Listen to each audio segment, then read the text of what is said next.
Tabii çok geç kalmış bir yasadı. Bu savaşın 7 Ekim'de başlamasıyla birlikte Türkiye'den Yahudiler oraya savaşa giderek Müslüman kardeşlerimizi şehit ettiler. Bunlara bir de sosyal medyada yaptığı paylaşımlarla bizim yüreğimize hançer vurdular. Dolayısıyla bu içimizde olan hainlerin ve ülkemizin pasaportunu taşıyanlar, ülkemizin vatandaşı olanlar ve burada bir şeyimizi, örf adatımızı, gelenek göreneklerimizi, yasalarımızı çiğneyerek bunların burada hiçbir şekilde izin almadan, tabii bunu izin de verilemez, bunu izin almasına doğru değil, izin verilmemesi gerekir. Bu tür insanların gidip orada Müslüman kardeşlerimizi şehit etmesi bizlere ve ülkemizin bu konuda daha önce böyle bir yasa, bir tedbir çıkarması gerekiyordu.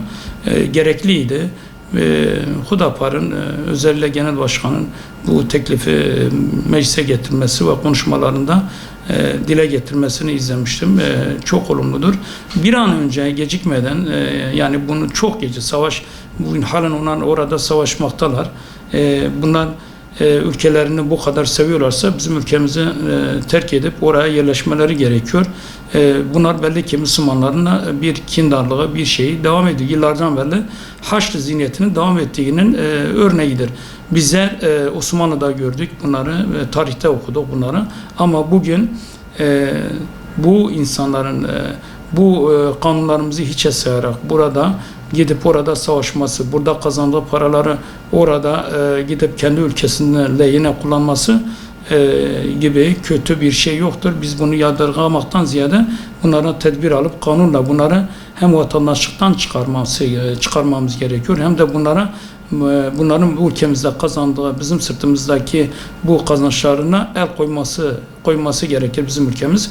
Türkiye Cumhuriyeti'nin bu tür etnik ve ırkçı ve Müslümanların Türkiye'nin içerisinde haç ziyanetinin başlamasına müsaade etmemeli. Türkiye Büyük Millet Meclisi'nin ivedilikle bu kanunu bir an önce çıkarması ve yürürlüğe koyması, bunlara en son tabii okuduğum kadarıyla 3 aylık bir süre verilmesi gerekiyor. 3 ay çok uzun bir zaman. Kanun yasalaştığı gibi 3 günde bunların yurda dönüp bunların da özellikle kimliklerini ilan edilmesi lazım. İnsanların bunları tanıması lazım. Düşünün, ben İsrail'e kalsam, İsrail'e Türk vatandaşı olsam, Müslüman olsam, bir İsrail savaşında gidip İsrail değil karşısında yer almam durumunda düşünün bunların bize ne yapacağını. Bırak tarihi Müslümanlığı, Müslüman kardeşlerimizi katlederken bizim sessiz kalmamız dini olarak kabul edilemez. Bizim yüreğimiz yanıyor. Her gün o çoluk çocuk bombalanmasını gördüğümüzde ekranlarda bunlar aklımıza geliyor. Biz oraya gidemiyoruz ama buradakileri de artık bir boğazını sıkmamız lazım. Bunlar bugün renklerini belli ettiğim sürece yarın daha neler yapacağını kim bilir. Hepimiz çoluk çocuğumuzun güvende olmasını biz pek bekleyemeyiz. Çünkü bugün bunların sayılarının da açıklanması lazım. Türkiye Büyük Millet Meclisi'nin özellikle Yahudileri, Türkiye'de yaşayan Yahudileri ve Müsevilerinin özellikle kimliklerinin yeniden belirlenmesi, bu konuda insanların düşmanını da iyi tanıması açısından bu teklifin içerisinde yer almasını bir gazeteci olarak bekliyorum. Orada 168 İsrail hiçbir yasa, hiçbir kanun, hiçbir insan haklarını tanımadan birçok orada görevini layıkıyla yapan bağımsız gazetecileri bile katlediyor. İşte bu İsrail'deki bu dünyadaki kendi üstün kavim olarak gördükleri için bunlar yarın bizim Türkiye'de yaşayan Yahudiler işte kendilerini bu ülkenin sahibi olarak görürler. Bunların başını ezmek gerekir. Biz işte bunları gördükçe bu anlamda da bu yasanın gecikmesinden dolayı üzüntü duyuyoruz. Temennimiz o ki bu yasanın bir an önce meclise gelip yürürlüğe girmesi ve bu Yahudilerinin özellikle sayılarının da belirlenmesi gerekir. Ben burada Türkiye Büyük Millet Meclisi üyelerine bir çağrıda bulunmak istiyorum. İnşallah bu yasa geldiği gibi hemen geçmesi gerekiyor ve süre gitmeden 158. sıradan son duyduğum kadarıyla sırada var. Ama bunu öncelikli sıraya getirilerek yazıktır, günahtır. Bugün Müslüman kardeşlerimiz çoluk çocuğu bombardıman altında bunlar hepsi katlediliyor, şehit ediliyor ama bunlar halen burada dönemsel olarak gidip geliyor, savaşıp geliyor. Bunlar Müslüman kardeşlerimizi şehit edip gelip bizimle birlikte yaşıyorlar. Yani bu çok büyük bir yanlıştır. Ülkemizin bu yanlıştan dönmesi lazım. Bunun MHP'si de, Huda Partisi de, AK Partisi'nde değil de bir Müslüman olarak düşünmeleri gerekir. Bu yasanın öncelikli ve ivedilikle çıkarılması gerekir. Bunların da mal varlıklarına el konulması gerekir.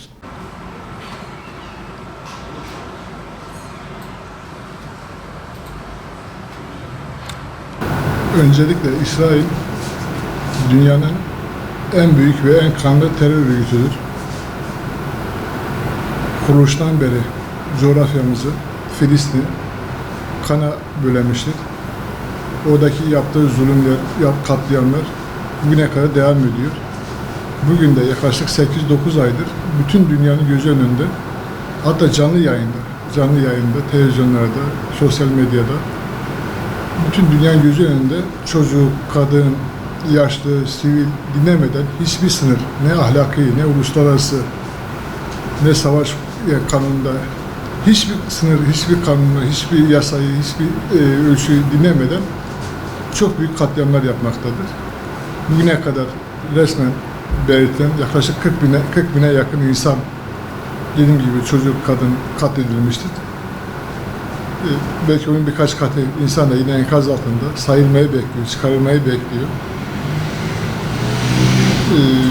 Böylesi büyük bir katliama, böylesi büyük bir soykırıma imza atanların içimizden, yani Türkiye'den oraya gidip gelmesi düşünülemez.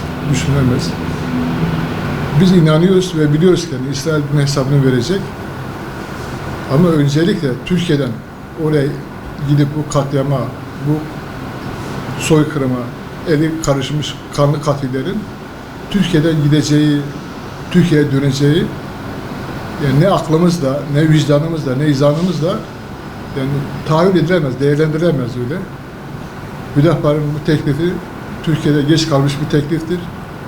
Bu Siyonistlerin, eli kanlı katillerin yani en azından buna bir şey yapılsın bakalım. Kimlermiş bunlar? Yani bunu devlet yapmazsa, devlet bu katilleri en azından def edip Türkiye Cumhuriyeti vatandaşlarını çıkarmazsa afişe etsin, bu millet gerekeni yapacaktır.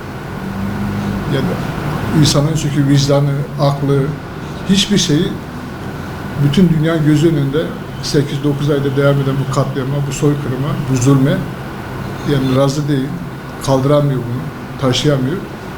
Yani bu kanlı katillerin Türkiye'de yaşayabileceği, yani akılla, izahla izah edilebilecek bir durum değil. Hüdapar'ın bu teklifi eğer yasalaşırsa yani